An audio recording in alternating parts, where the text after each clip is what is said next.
as a public official, I'm neutral on Brexit, per se, but I'm not neutral in saying these are what we think are the most likely economic effects of it. The simple way of thinking about what Brexit's done to the economy is that in the period that happened after the referendum, there was the very, very sort of powerful, the biggest depreciation that any of the world's four major economies have seen overnight, that contributed to increasing prices, reduced wages, and I'm not talking simply through real wages, but also through nominal wages. There is an inflationary effect coming through the competition channel. 6% is the number which is higher than the rest of the world, as a result of the Brexit impact. There is a long-run downshift in the level of productivity, I think of around, it's a bit over 3%. And that at least two of those comes sort of fairly well forward in the time frame. You mentioned a list of earlier to the chair's question, a sequence of shocks, COVID, supply chain shocks in Russia and so on. I'm going to bring the B word in again because we haven't talked about it for a long time, and we all know that it's 4.5% before the Brexiteers join the committee. I think there are a few, I'm sure, who will join us. But the point is that with a 4% hit on GDP in the long term, I wonder if you can comment on that. The former MPC member Michael Saunders said this week, if we hadn't had Brexit, we probably wouldn't be looking at having an austerity budget this week.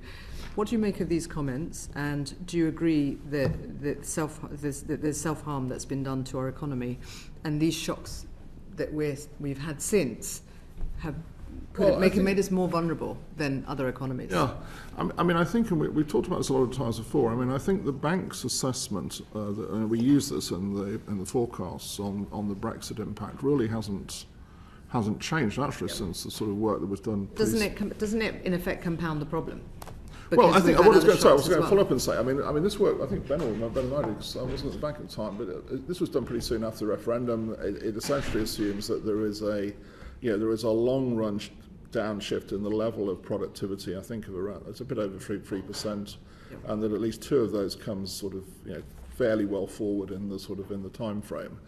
And I think it's fair to say I don't think anything we've seen so far changes our view on that. We haven't changed our view on that so far. So there is an effect in it. That's why I'm saying yes, there is an effect. It's not one that, as I say, we've not been surprised by that. I would also add that, I think it's for Michael to obviously take his own view. He's a liberated man now, clearly. Carry on. You said it.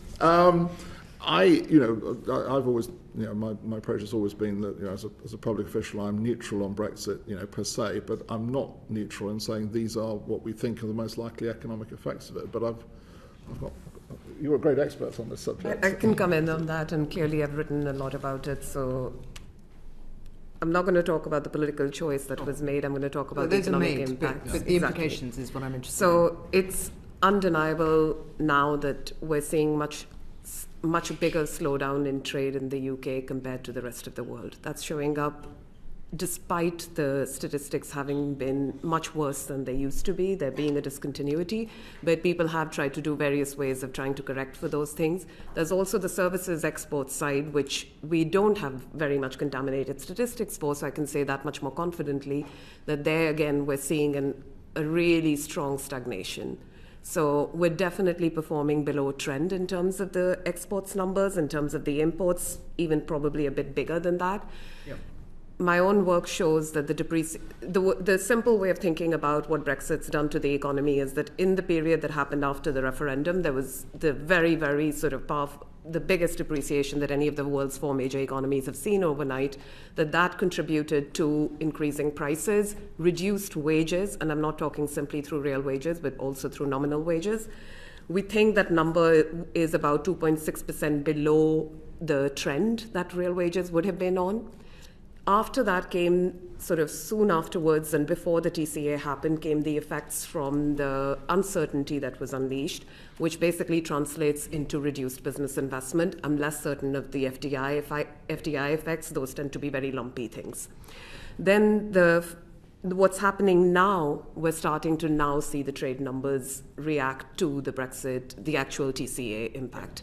And that's what I mentioned in the beginning, that we're definitely underperforming compared to our peers, both in terms of what we're sending to the EU, as well as in terms of what we're sending to the rest of the world. Okay. I'd like to add on to this, because I look at a lot of firm level data, and the small firms are the ones that are most damaged, because the cost of the paperwork and so forth is a barrier. It's not just small firms in the UK who want to export, but it is also small firms in Europe who were suppliers and provided competition in the UK market. So there is an inflationary effect coming through the competition channel. And do you have a sense of what the amount is, the inflationary effect amount is relating to trade with the EU and friction versus, in both directions? I'm not going to hazard a guess on that. I can talk about the food price effects. That some excellent students at LSE have done this work, that about 6% of inflation in food prices, 6% is the number which is higher than the rest of the world, so as a result of the Brexit impact. Okay, that's really interesting. Right now, the inflation rates are pretty close. Sorry? Right now, the inflation rates are pretty close. Yeah. We're at 11.1 in October, the euro area is 10.7. So the timing of these effects is hard to judge. I mean, as Andrew said, we've seen no reason to row back from the estimate we had on the overall impact on real GDP, which is what really matters for real incomes. That we made. Just going back to Michael Saunders, we probably wouldn't be looking at an austerity budget this week. You can't comment on that. Fair enough. Just one last question, which is about peak inflation. Have we reached it? You talk about it going down middle of next year.